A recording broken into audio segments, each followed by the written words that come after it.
powerlifting equipment versus raw, it's very hard because to go down like you're asking me with a bench press shirt because it's sort of restricting you. Like think of like it works in the sense of like a rubber band. It's going to pull back, then help you lift the weight up.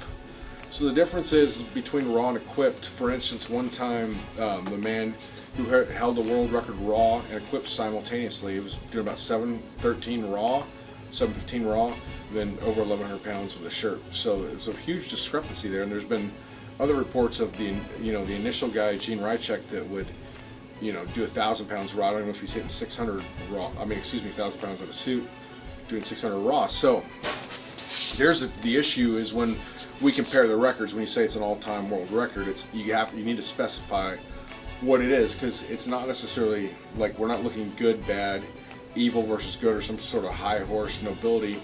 But what the thing is not evolution of the sport, because some people talk about equipment being evolution of the sport. So what are they usually talking about evolution?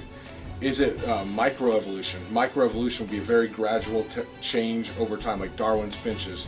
The finches with the most efficient beaks for eating survived, therefore all the future finches had the better beaks. Okay, so there's that type of microevolution.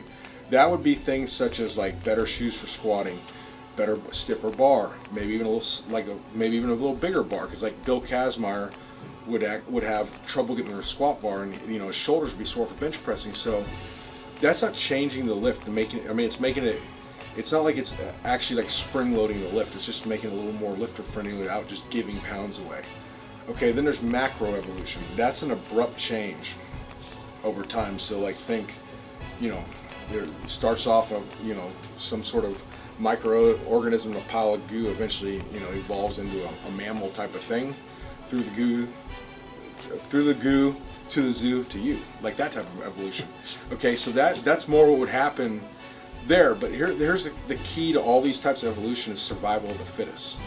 So if it's survival of the fittest, okay, what's the argument if you're not saying I just like to lift more weight, so I wear equipment? It's going to be safety.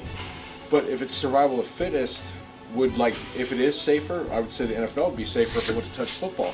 So is that type of evolution you're talking about, the sport evolving? Not necessarily, because it's like letting the weak, injured, limp, and lame compete when they normally shouldn't have, when they should have technically been breeded out. So it's not evolution of the sport. It doesn't make it bad, and it's nothing against anybody. It's just not evolution of the sport.